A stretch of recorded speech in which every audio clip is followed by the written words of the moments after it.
10 محرم کا روزہ رکھنا مسنون ہے، 7، 11 کا یا 9 کا شامل کر دیا جائے۔ حضور جب تشریف لائے مدینہ المنورہ میں تو حضور نے دیکھا کہ یہود روزہ رکھتے تھے، تو پوچھا تم روزہ کیوں رکھتے ہو؟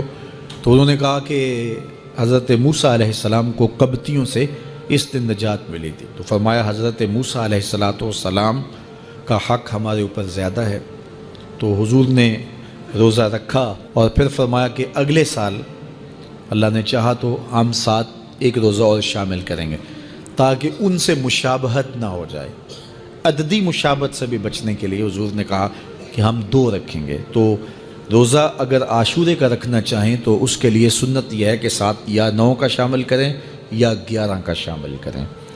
تو جو افضل ترین روزے ہیں ان میں سے عاشورے کے روزوں کا بھی شمار ہوتا ہے۔ تو اگر ممکن ہو تو جن کو اللہ نے صحت عطا کی ہے، تو آج کل اتنی شدت کی گرمی بھی باقی نہیں رہی، تو وہ یہ روزے رکھیں، ذکر و فکر کے اندر ان ایام کو گزاریں، اپنے والدین کی قبروں پر، اعزاء و اقرباء کی قبروں پر ہر جمعے کو جانا چاہیے۔ اس کے علاوہ بھی جب موقع ملے، یہ رواج جو پیدا ہو گیا ہے کہ 9 محرم کو یا 10 محرم کو مٹی ڈالنے کے لیے وہاں قبرستان میں جایا جاتا ہے، یہ 8، 10، 15 سال سے شروع ہوا ہے، جبکہ اس کی کوئی اصل نہیں ہے۔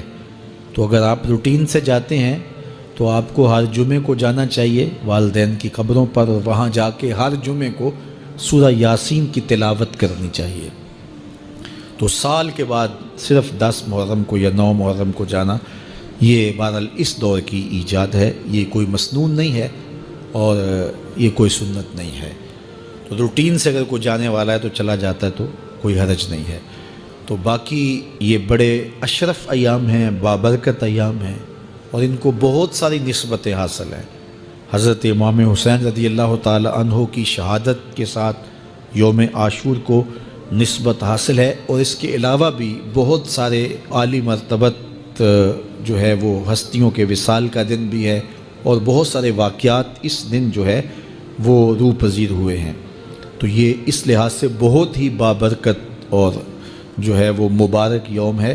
تو اس دن کو ذکر و فکر میں، عبادات میں بسر کیجئے گا، اور اپنی زندگی کی ایک ایک ساعت کو اللہ اور اس کے رسول کے نام پر لگا دینے کے جذبوں سے سرشار ہو کے زندگی گزاریے گا۔ حضرت امام پاک انہوں نے اپنی زندگی دین کے لیے قربان کر دی۔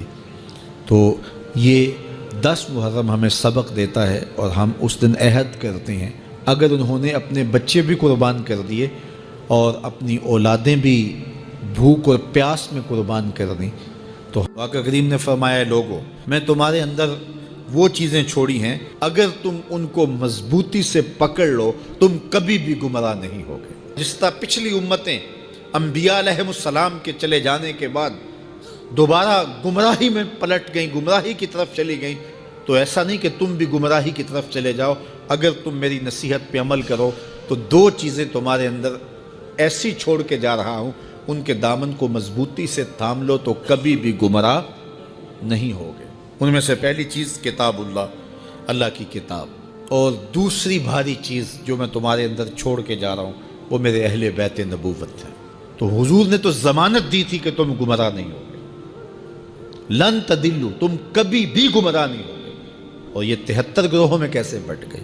تو حضور نے شرط لگائی تھی کہ اگر تم ان 2 چیزوں کو تھامے رکھو گے تو کبھی بھی گمراہ نہیں ہوگے، ایک اللہ کی کتاب اور ایک میرے اہل بیت کو۔ گمراہی کیسے ہوئی؟ کسی نے کتاب کو چھوڑ دیا، کسی نے اہل بیت نبوت کو چھوڑ دیا۔ گمراہی تب ہوئی کسی نے کتاب کی بات تو کی لیکن اہل بیت کا بغض سینوں میں پلتا رہا، اور کسی نے اہل بیت کے نام کی دہائی تو دی لیکن کتاب کے پارے بھی پورے نہ مانے۔ تمہیں مبارک ہو، تمہارے ایک ہاتھ میں قرآن ہے، ایک ہاتھ میں اہل بیت نبوت کا دامن۔ تو جس نے کتاب اللہ کو چھوڑا وہ بھی گمراہ ہو گیا، اور جس نے اہل بیت کے دامن کو چھوڑا وہ بھی گمراہ ہو گیا، اور جس نے دونوں کے دامن کو پکڑ لیا تو وہ کامیاب ہوا، بامراد ہوا اور ہدایت پہ گامزن۔